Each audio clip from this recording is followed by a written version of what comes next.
walking alone, the streets are empty. The only thing I can see is my own silhouette.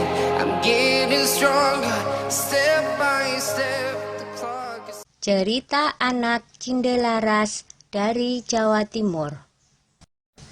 Kerajaan Jenggala adalah kerajaan yang makmur.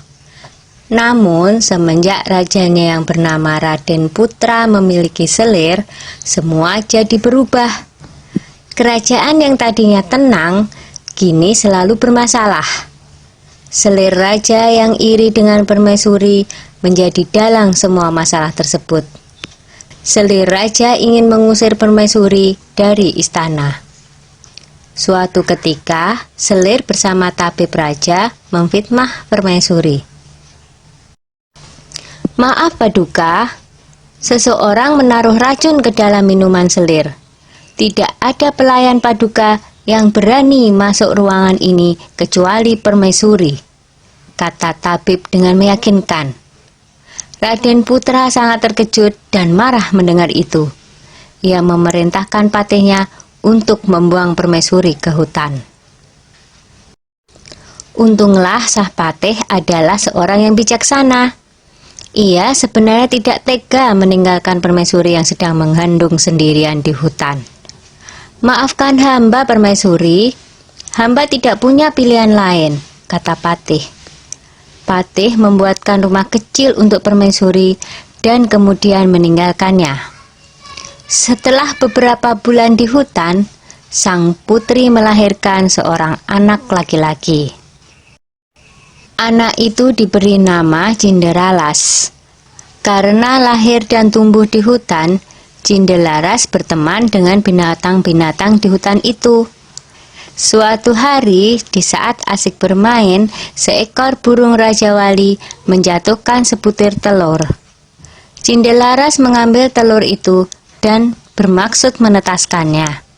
Tetapi secara ajaib, telur itu menetas menjadi seekor anak ayam. Cinderalas sangat menyayangi anak ayam itu. Kian hari, anak ayam itu tumbuh menjadi seekor ayam jantan yang gagah dan bersuara merdu. Kicauan seperti seekor burung yang tengah bersiul nyaring.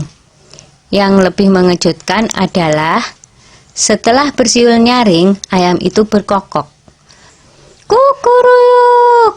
Tuanku adalah Cinderalas. Rumahnya di tengah rimba, atapnya daun kelapa. Ayahnya Raden Putra. Cinderalas memperlihatkan ayam jantan itu kepada ibunya. Ibu Cinderalas yang mendengar kokok ayam itu akhirnya menceritakan asal-usul mengapa mereka sampai berada di hutan. Mendengar itu, Cinderalas bertekad mengungkap semua kejahatan selir raja ke istana. Aku akan ke istana, Bu.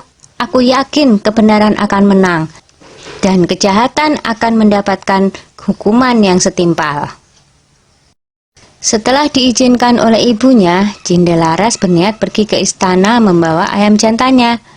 Dalam perjalanan, ada beberapa orang yang sedang mengadu kokok ayam mereka. Cinderalas kemudian dipanggil oleh orang-orang itu.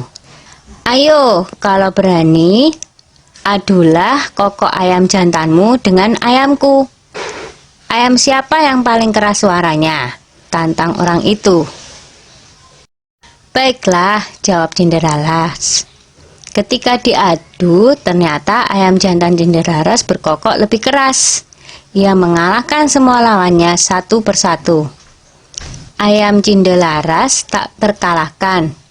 Berita tentang kehebatan ayam Cinderalas tersebar dengan cepat hingga terdengar oleh Raden Putra. Raden Putra penasaran dengan kokok ayam milik Cinderalas. Ia menyuruh Hulu Balang untuk mengundang Cinderalas ke istana. Hamba menghadap Paduka, kata Cinderalas dengan santun. Anak ini tampan dan cerdas. Sepertinya ia bukan keturunan rakyat jelata, pikir Baginda begitu melihat sosok Cinderalas. Raden Putra menjelaskan maksud hatinya mengundang Cinderalas ke istana. Raden Putra menantang untuk adu kokok ayam. Cindelaras mau memenuhi tantangan Raden Putra dengan satu syarat. Jika ayamnya kalah, maka ia bersedia mengabdi mengurus ayam Raden Putra seumur hidupnya. Tetapi jika ayamnya menang, maka setengah kekayaan kerajaan menjadi milik Cindelaras. Raden Putra menyanggupi tantangan Cindelaras. 2 ekor ayam itu mulai berkokok. Ayam Cindelaras berkokok dengan sangat merdu dan lebih keras. Penonton bersorak mengeluh-ngeluhkan Cindelaras dan ayam jantannya. Baiklah, aku mengaku kalah. Aku akan menepati janjiku. Tapi, siapakah kau sebenarnya, anak muda? Kata Raden Putra penasaran. Cindelaras lalu membisikkan sesuatu kepada ayamnya. Tak lama kemudian, ayam jantan Cindelaras berkokok keras. Kukuruyuk, tuanku adalah Cindelaras. Rumahnya di tengah rimba. Atapnya daun kelapa, ayahnya adalah Raden Putra. Begitu berulang-ulang. Raden Putra kaget mendengarnya, lalu bertanya, benarkah apa yang aku dengar? Lalu Cindelaras menjawab, benar Baginda. Hamba Cindelaras, ibu hamba adalah permaisuri Baginda. Bersamaan dengan itu, sang patih segera menghadap dan menceritakan semuanya. Aku telah melakukan kesalahan, kata Baginda Raden Putra. Aku akan memberikan hukuman yang setimpal pada selir dan tabibku yang bersekongkol dengannya. Lanjut Baginda dengan murka. Kemudian selir pun dibuang ke hutan. Raden Putra memeluk anaknya dan meminta maaf atas kesalahannya selama ini. Raden Putra dan hulu balangnya segera menjemput permaisuri di hutan. Akhirnya Raden Putra, permaisuri, dan Cindelaras berkumpul kembali. Setelah Raden Putra tiada, Cindelaras menggantikan kedudukan ayahnya dan memerintah dengan adil dan bijaksana. Dah ya cerita Cindelarasnya. Jumpa lagi. Terima kasih ya adik-adik sudah mau menonton. Jangan lupa subscribe.